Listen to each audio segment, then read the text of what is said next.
쿠키뉴스 조현우 기자와 함께하는 워키토키 시작하겠습니다. 오늘도 조현우 기자 나와 있습니다. 안녕하세요. 네, 안녕하세요. 오늘 주제 바로 알아볼까요? 국내 1위 배달앱을 운영하는 업체가 독일계 경쟁사에 매각됐습니다. 국내 시장만 놓고 보면 2위 사업자가 1위를 사들인 모양새인데요. 수년간 경쟁 관계에서 관련 서비스와 시장을 발전시켜 나갔던 두 회사가 사실상 한 가족이 되는 것이지만 시장 독과점에 따른 이용자 피해를 걱정하는 목소리도 나오고 있습니다. 그래서 오늘은 배달앱 인수 합병 관련 소식 준비했습니다. 네, 우리 민족이라는 마케팅으로 성장한 국내 배달앱 1위 업체가 독일 기업에게 인수가 됐습니다. 폭발적으로 성장하고 있는 이 국내 배달 앱 시장의 외국 자본 독식 우려가 팽배해지고 있는 상황인데요. 오늘 좀 알아보고 가도록 하겠습니다. 먼저 해당 배달 앱이 업계 1위가 되기까지의 과정부터 좀 살펴보도록 할게요. 지금까지 상당히 빠르게 성장한 걸로 알고 있어요. 네, 맞습니다. 공고 그리고 디자이너 출신인 김봉진 대표가 만든 이 배달앱은 누적 다운로드 4,500만 건, 월간 순 방문자 1,100만 명, 등록업소 20만 곳, 연간 거래액 5조 원을 넘어섰습니다. 한 시장조사 업체가 집계를 시작한 2012년 10월 이후 부동의 1위를 지키고 있는데요. 2018년 연간 매출 3,193억 원, 영업이익 586억 원을 달성했습니다. 이는 전년보다 매출과 영업이익이 각각 96%, 그리고 170%씩 늘어난 셈입니다. 결국 몇 년 만에 기업가치 1조 원 이상 비상상자를 말하는 유니콘으로 키워냈습니다. 그 기업이 이번에 독일 업체에 인수가 됐다고요? 네, 이 독일 업체는 유럽과 중남미, 중동 등 전 세계 40여 개국에서 온라인 음식 배달 서비스를 운영 중인 글로벌 선두 업체인데요. 기존의 국내 배달앱 시장 2위 업체를 운영 중이었고 이번에 1위를 인수하면서 국내 주요 배달앱 업체를 모두 인수하게 됐습니다. 그렇군요. 또 이번에 국내 인터넷 기업의 인수합병 역사상 최대 규모로 알려져 있더라고요. 어떻습니까? 네, 이번에 해당 앱을 운영하는 업체의 기업 가치를 40억 달러, 우리 돈으로 약 4조 7,500억 원으로 봤습니다. 그래서 국내 투자자 지분 87%는 인수하고 김봉진 대표 등 국내 업체 경영진이 보유한 지분 13%는 추후 독일 본사 지분으로 전환하도록 결정했는데요. 개인이 갖고 있던 회사 지분을 독일 회사 지분과 바꾸게 되면 김 대표는 경영진 중 최다 개인주주로 등극하게 됩니다. 이에 따라 글로벌 3인의 최고위원회에 합류해 그룹 전체의 중요 의사결정에도 참여하게 됩니다. 그러면 앞으로 어떻게 되는 겁니까? 국내 배달 앱 운영 상황이 달라지게 되는 겁니까? 그렇지는 않습니다. 국내에서는 각각의 브랜드와 운영 모두 현재와 같이 독립적으로 이루어집니다. 거기에 조직 개편과 통합 계획은 아직 없다는 것이 두 회사의 공통된 답변입니다. 네. 그리고 또 김봉진 대표 같은 경우는 지금 국내를 넘어서 해외로 진출할 계획을 세우고 있다면서요? 네.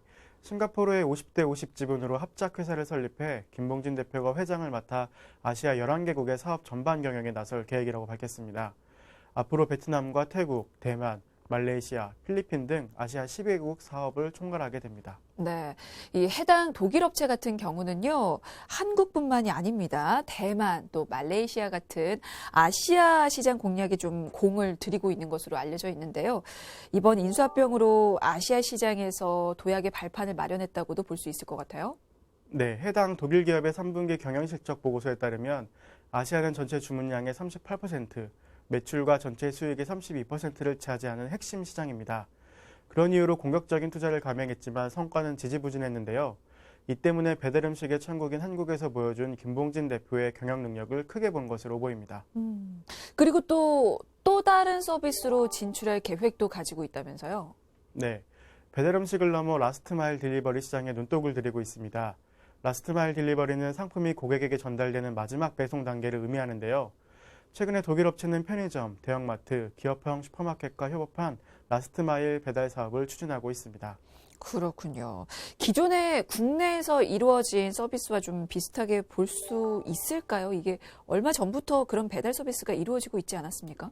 네, 최근 배달앱 1위 업체는 서울에서 초소량, 즉시 배달을 앞세운 서비스를 시작했습니다. 간편식과 생필품 등 2,500여 개 제품을 5,000원부터 주문할 수 있고 1시간 내에 배송하는데요. 서울 지역 곳곳에 도시명 물류센터를 마련하고 음식 배달 노하우를 배달 영역 확장을 위해 활용하기 때문에 배달 음식을 넘어 주문 물류 플랫폼 도약을 노리는 독일 기업의 지향점과 일치한다고 볼 수 있습니다. 네. 주문부터 배달까지 이어지는 전반적인 과정을 좀 강화하겠다는 뜻인 것 같은데요. 자, 그렇다면 궁금합니다. 왜 인수합병을 결정하게 됐을까? 사실 김봉지 대표가 이끄는 이 업체가 국내 배달음식 시장 선도주자로 자리매김을 했는데 그런 기업이 왜 경쟁사의 회사를 매각했을까 궁금한데요. 네. 먼저 경쟁이 갈수록 치열해지고 있는 배달앱 시장에서 변화를 통한 생존 전략이라는 분석이 힘을 얻고 있습니다. 그렇군요. 워낙 시장 경쟁이 치열했기 때문에 거기에서 벗어나려는 움직임으로도 볼 수가 있을 것 같습니다. 그리고 사실 그동안 경쟁에서 살아남기 위해서 부단히도 노력을 했던 걸로 알고 있는데 그 부분도 좀 살펴볼까요? 어떤 점들이 좀 있습니까? 네. 먼저 점주 수수료 부담이 지속적으로 줄어든 것이 치열한 경쟁 체제의 결과라고 볼 수 있습니다. 배달앱 업체들의 매출 감소가 불가피한 수수료에 손을 댄 이유는 상대 서비스보다 더 많은 점주를 유치하기 위해서이기 때문입니다. 네. 수수료를 얼마나 줄인 건가요? 1위 배달앱은 2015년 수수료 0%를 선언하며 주문건당 일반 중개 수수료를 폐지했습니다. 최근에는 광고 중개 수수료를 6.8%에서 5.8%로 낮췄고요. 2위 앱 역시 2018년 11월부터 1만 원 이하 주문에 대한 수수료를 없앴습니다. 네. 하지만 이 두 배달 앱이 한가족 서비스로 재편이 되면서 그런 경쟁은 더 이상 좀 찾아보기가 쉽지 않을 것 같습니다.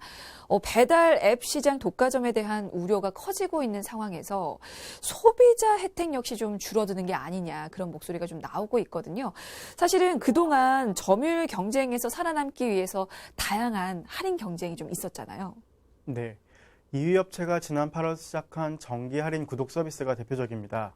서비스 가입자는 매달 9,900원을 결제하고 월 10회 3,000원씩 자동 할인된 가격으로 주문할 수 있는데 이는 매달 최대 2만 100원을 벌 수 있는 파격적인 할인 혜택입니다.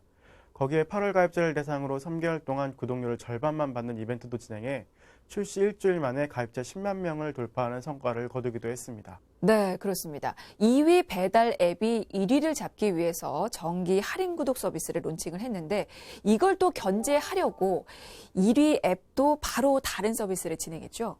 네, 맞습니다. 1위 앱도 3,000원 할인 쿠폰 5개를 1,100원에 판매하는 프로모션을 진행했습니다. 수익성 악화 부담을 뒤따를 수밖에 없지만 시장 선점을 위해 감수했던 부분입니다. 네. 하지만 이제는 더 이상 무리해서 이렇게 경쟁 마케팅을 펼칠 이유가 없어졌습니다. 소비자 입장에서는 좀 아쉬울 것 같아요. 네. 인수합병 소식을 접한 인터넷 커뮤니티 이용자들은 할인 쿠폰이 줄어들지 않을까 하는 상황을 걱정하고 있습니다. 그래서 쿠폰과 혜택에 대한 질문도 이어지고 있습니다. 네, 자, 이렇게 거대 배달 공룡이 등장함으로 인해서 최근에 고속 성장세를 보이고 있는 국내 배달 시장에 좀 적지 않은 후폭풍을 불러오지 않을까 예상이 되는데요. 이후 예상되는 상황도 좀 짚어볼까요? 네. 먼저 외식업주 사이에서는 벌써부터 수수료 인상에 대한 우려감이 나오고 있습니다. 또 앞서 말씀드린 것처럼 소비자 입장에서는 할인 혜택과 같은 소비자 혜택이 줄어드는 것이 아니냐는 목소리가 나오고 있는데요.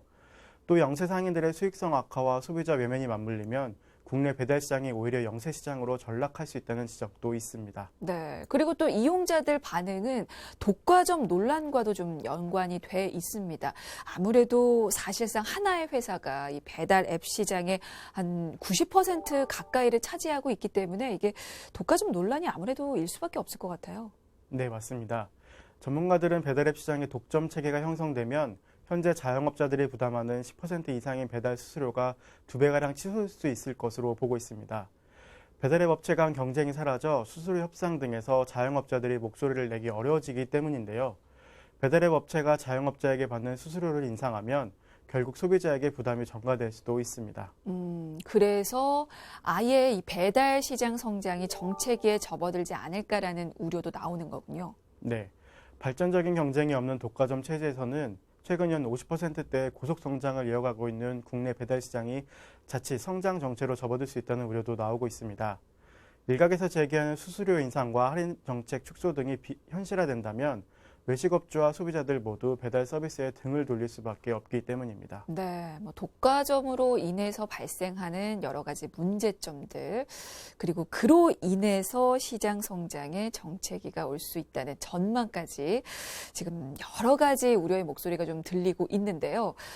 사실 인수합병에서 최종 승인까지 아직 좀 남은 절차가 있는 것으로 알고 있는데 어떻게 됩니까?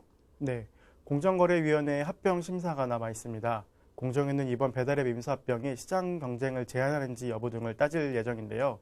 그 판단에 앞서 기업 결합 사실을 신고하는 절차가 있기 때문에 경쟁 제한성 등을 토대로 한 심사에는 수개월이 소요될 전망입니다. 또 공정위가 면밀한 검토를 위해 추가 자료를 요구할 경우 심사 기간은 더 길어질 수도 있습니다. 네, 공정위, 그러니까 공정거래위원회의 심사 문턱이 남아 있습니다. 아직은 넘어야 할 큰 산이 좀 남아 있는 셈인데 그에 대해서 업체에서는 어떤 입장을 보이고 있습니까? 네, 1, 2위 업체의 점유율을 단순 합산해서 볼 경우 크게 보일 수도 있지만 관련 시장이 점점 커지고 있다는 점을 주목해야 한다는 입장입니다. 그러면서 모 이커머스 기업 간 합병 때에도 비슷한 독과점 우려가 있었지만 현재 이커머스 시장 경쟁이 더 치열해진 것처럼 배달음식 앱 시장도 거대 사업자가 들어왔고 시장이 재편되고 있어 생존을 걱정할 수밖에 없다고 전했습니다. 이러한 부분들을 공정위가 들여다봐주기를 바란다고 전했습니다. 근데 사실 이 공정위가 시장 점유율 50% 이상 기업을 시장 지배적 사업자로 분류를 하고 있습니다. 그래서 다른 기업보다도 좀 엄격하게 법을 적용하고 있지 않나요? 네, 이 역시 독과점에 따른 폐해를 막기 위한 노력입니다. 그래서 공정위가 이번 기업 결함을 심사할 때 이런 경쟁 저해성을 어떻게 판단할지가 관건입니다. 업체 측에서는 합병 뒤에도 배달앱의 경쟁 체제를 현 상태로 유지한다고 밝혔지만 공정위가 그러한 독점 구조를 정상적 경쟁으로 인정하기는 어려울 것이라는 지적도 있습니다. 네, 업체 측에서야 이 배달 앱을 각각 따로 운영할 거기 때문에 상관이 없을 거라고 얘기는 하는데 공정위에서는 좀 더 다르게 볼 수도 있는 거죠. 자, 그리고 공정위가 또 어떤 점을 따져봐야 될까요? 네, 배달앱 시장으로만 보면 이 거래는 독과점이 형성될 것이 분명하지만 관련 시장을 최근 확장되고 있는 신선 배송과 아침 배달 등 앱 운송 서비스 시장 전체로 볼 수도 있습니다. 때문에 공정위가 관련 시장을 배달앱에 국한하지 않고 온라인 기반 오프라인 서비스 등으로 확장해 판단하면 시장 점유율 계산이 달라질 수 있습니다. 이 역시 변수로 작용할 수 있습니다. 아무래도 까다로운 심사가 될 수밖에 없겠군요.